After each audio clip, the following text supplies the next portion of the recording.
అంటే నిన్న రాసిన సాక్షి ఒక ఫేక్ ఛానల్ క్రియేట్ చేసే ప్రతి ఒక్క అంశాన్ని బయటపెట్టాల్సిన పరిస్థితి పడింది ఈరోజు. అంటే దాంట్లో చిన్న ఉదాహరణ చెప్తా. అంటే వాళ్ళు రాసింది ఫేకా నిజమా అనేది అన్నీ నమ్మాలి కదా, నమ్మాలా నమ్మకూడదు అనేది ఒక చిన్న పాయింట్ చెప్తా. ప్రస్తుతం దస్తగిరి దగ్గర ఒక బొలెరో వెహికల్ ఉంది. ఆ వెహికల్ అతను కొనుగోలు చేసి ఇప్పుడు ఉన్న పరిస్థితిలో ఒక క్యాన్వాయ్తో అతను తిరుగుతున్నాడని చెప్పి సాక్షి పత్రికలో రావడం జరిగింది. అంటే ఆ చిన్న ఉదాహరణ తీసుకుందాం, అది ఫేకా నిజమా అనేది చెప్తా. ఒకవేళ నేను జైలు నుంచి రిలీజ్ అయితేనే నా గన్మెన్లు కానీ నా ఎస్కార్ట్ కానీ నా వెనకమ్మడి యథావిధిగా రావడం జరిగింది. అయితే వాళ్ళకి నేను ఏం చేసేది ప్రతి ఒక్క విషయం వాళ్ళకి తెలుస్తుంది. తెలియకుండా ఎక్కడ పోతుంది? ఇప్పుడు బొలెరో వెహికల్ ప్రస్తుతానికి నా దగ్గర ఉందో లేదో అనేది కూడా చెప్తా. ప్రస్తుతానికి ఆ వెహికల్ నా దగ్గర లేదు. ఒకవేళ అది ఉన్నట్టు మీరు నిరూపించగలిగితే సాక్షి పత్రికకు కానీ జగన్మోహన్ రెడ్డి గారికి కానీ ఒక సవాల్ విసురుతుండ. అది కన్నా మీరు ఉన్నట్టు నిరూపిస్తే మీరు ఏం చెప్పినా దానికి నేను సిద్ధం. ఒకవేళ అది నిరూపించకపోలేకుంటే సాక్షి పత్రికను మూసేసి మీరు చేసిన తప్పును ఒప్పుకుంటారా జగన్మోహన్ రెడ్డి గారు అని నేను అడుగుతాడా. అది మీరు ఈరోజు కాదు రేపైనా సరే మీరు ప్రెస్ మీట్ పెట్టి దానికి సమాధానం చెప్పండి. ఇంకొకటి కూడా ఏంటంటే, నన్ను పూర్తి స్థాయిలో భయభ్రాంతులకు గురి చేసింది వైఎస్ జగన్మోహన్ రెడ్డి గారు, వైఎస్ భాస్కర్ రెడ్డి గారు, వైఎస్ అవినాష్ రెడ్డి గారు, దేవిరెడ్డి శివశంకర్ రెడ్డి గారు, మొన్న ఈ మధ్యన దేవిరెడ్డి చైతన్య రెడ్డి గారు. అయితే మొన్న ఆయన ప్రెస్ మీట్ పెట్టడం నేను చూసిన. అంటే వాళ్ళు ఎట్లా పెడుతున్నారు ప్రెస్ మీట్ నాకు అసలు అర్థం కావడం లేదు. అంటే వాళ్ళు చేసిన తప్పును కప్పిపుచ్చుకునేదానికి పూర్తి స్థాయిలో వాళ్ళు ప్రిపేర్ అయి ఉన్నారనమాట. అంటే జైల్లో నేను ఉన్నప్పుడు అక్టోబర్ 31వ తారీఖు నేను జైలుకు పోవడం జరిగింది. అది జరిగిన తర్వాత నవంబర్లో బీటెక్ రవి గారు జైలుకు రావడం జరిగింది. ఒక ఏదో ఈ కానిస్టేబుల్ కొట్టిన కేసులోనే ఏదో నాకు ఐడియా లేదు. ఆయన వచ్చినప్పుడు ఎవరైతే సూపరింటెండెంట్ జైలుకు సంబంధించిన సూపరింటెండెంట్ గారు ఉన్నారో వాళ్ళు సపరేట్గా అంటే నన్ను ఒక గదిలో పెట్టి ఆయన ఒక గదిలో పెట్టి ఇంట్రడక్షన్స్ ఇచ్చినారు. మీరు మాట్లాడకూడదు, మీరు మాట్లాడితే మాకు సమస్య వస్తుంది, లేనిపోని అన్నీ క్రియేట్ అవుతాయి, అందుకు మీరు మాట్లాడుకోకుండా ఉండేదానికి నేను ఒక నోటీస్ అంటిస్తా, మీరు దయచేసి దాన్ని పాటించండి అని చెప్పి ఆ జైలు సూపరింటెండెంట్ గారు చెప్పినారు. ఆయన పేరు కూడా ప్రకాష్. ఆయన ఆ విధంగా చెప్పినప్పుడు నోటీస్ కూడా అతికిచ్చినాడు అక్కడ జైల్లో కలవనేకోకుండా. అంటే అనుమానితుడుగా ఉన్న బీటెక్ రవి గారినే కలవద్దు, మాట్లాడకూడదు మీరు అని చెప్పినప్పుడు దేవిరెడ్డి శివశంకర్ రెడ్డి గారి కుమారుడిని చైతన్య రెడ్డి గారిని ఎట్లా అలౌ చేస్తారు లోపలికి? ఏ విధంగా అలౌ చేస్తారు? అంటే వాళ్ళకి తెలియదా ఎవరు లోపల ఉన్నారు ఏం కథ అనేది? ఇంకోటి కూడా, లోపల సీసీ ఫుటేజ్ భద్రతలో పెట్టినామని నిన్న సాక్షి పేపర్లో చూసిన. ఇప్పుడు నేను అడుగుతాండా, నేను అక్టోబర్ 31వ తారీఖు నుంచి నేను రిలీజ్ అయ్యేంత వరకు వాళ్ళు ప్రతి ఒక్క రోజు వీడియో భద్రపరచాలి.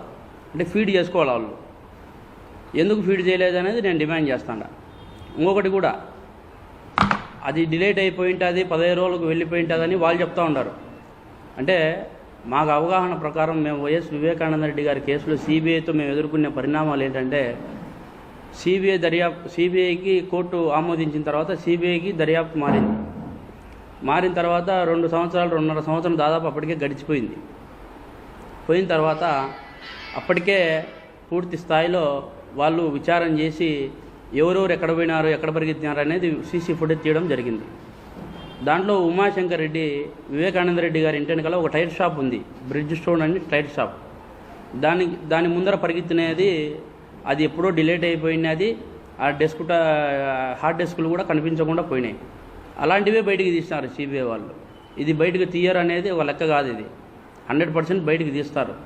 బయటికి తీయాలా, తీసి ఇంకా నిజస్వరూపం వీళ్ళది బయట పెట్టాలా. ఈరోజు నేను డిమాండ్ చేస్తూ ఉండా, ఎందుకు మీరు ఫీడ్ చేయలే? నాకు ఆఫ్టర్ ఆల్ కెమెరానే మీరు భద్రత పరచలేని వాళ్ళు నాకేం భద్రత ఇచ్చినట్టు లోపల.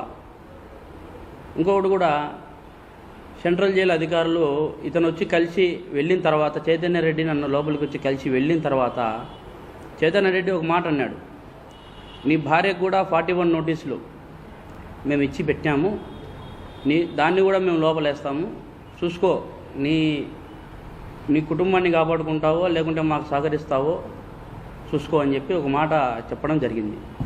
అంటే ఆయన అనే మాట ఏమని, అతను 10-15 సార్లు కోర్టుకు పోయినాడు కదా, జడ్జి గారి ముందర ఎందుకు చెప్పలే అనే పాయింట్ అతను రైట్ చేసినాడు.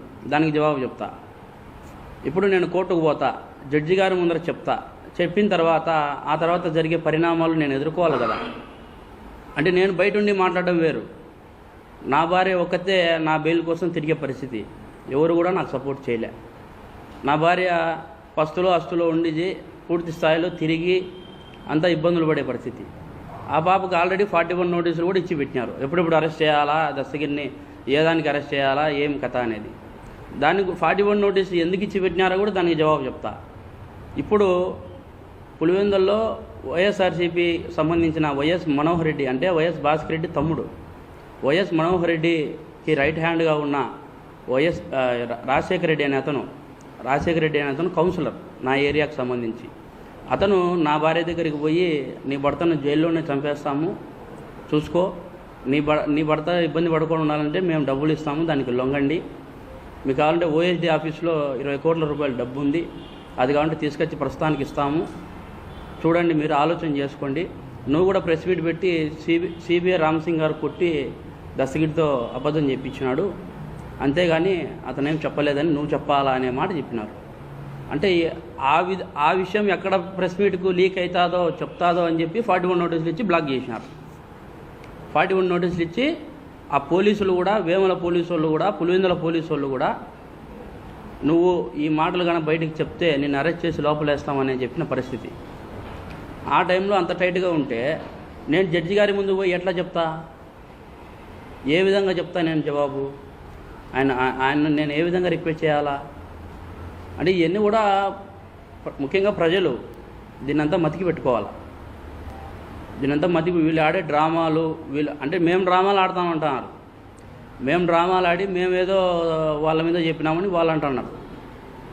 మేము డ్రామాలు ఆడే వాళ్ళమైతే మరి ఈ 5 ఏళ్ళ నుంచి మీరేం బీకినారు, ఏం చేసినారు మీరంతా? ఈ 5 ఏళ్ళు మీ గవర్నమెంట్ ఉంది కదా. ఇంకొకటి ఏంటంటే చంద్రబాబు నాయుడు గారు చేయించినారు, అందుకే వీళ్ళందరికీ సపోర్ట్ చేస్తున్నారు అని చెప్పి చెప్తా ఉంటారు. మర్డర్ జరిగింది టీడీపీ హయాంలోనే, కానీ అప్పుడే కదా మేము జాగ్రత్తగా ఉండాల్సింది. వాస్తవాలు బయటపడుకోకుండా అప్పుడే కదా మేము జాగ్రత్తగా పడాల్సింది. నిజమైంది అప్పుడే తేలిపోతే చంద్రబాబు నాయుడు గారు వదిలిపెట్టరు కదా. అప్పుడే కదా మేము జాగ్రత్తగా ఉండాల్సింది. ఆ 2-3 నెలలే మాకు ఒక పెద్ద గండంలాగా తయారైపోయింది అనమాట. అన్ని కట్టుకథలు వాళ్ళకు అప్పుడు చెప్పినాం. మేము సిట్లో ఉండే వాళ్ళకు కట్టుకథలు తప్పించుకునేదానికి మేము అప్పుడు చెప్పినాం.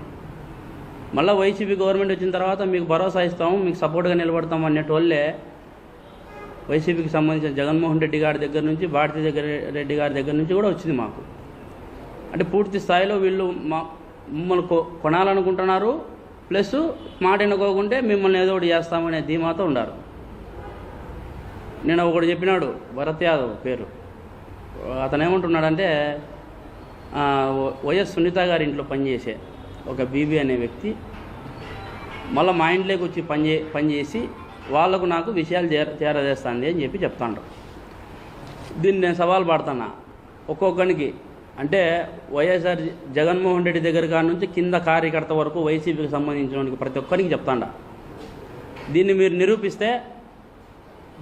నిరూపిస్తే నేనే తప్పు ఒప్పుకొని లోపలికి పోతా. నేను చెప్పింది అబద్ధమనైనా సరే ఒప్పుకుంటా.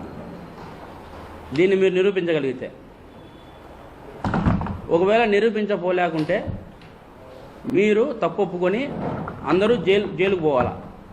ఇప్పుడు ఏదైతే మీరు చేస్తూ ఉన్నారో సాక్షి పేపర్లో వేసి ఈ విధంగా అంతా మిస్గైడ్ చేస్తూ ఉన్నారో, అసలు దాంట్లో సాక్షిలో వేసింది కూడా ప్రింట్ తప్పు.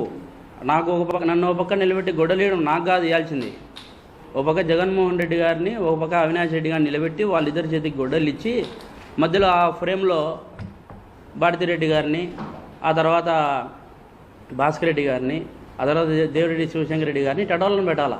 అది ప్రింటే తప్పు. వాడు వేసేవాడు ఎట్టేసినాడు కూడా నాకు అర్థం కాలే.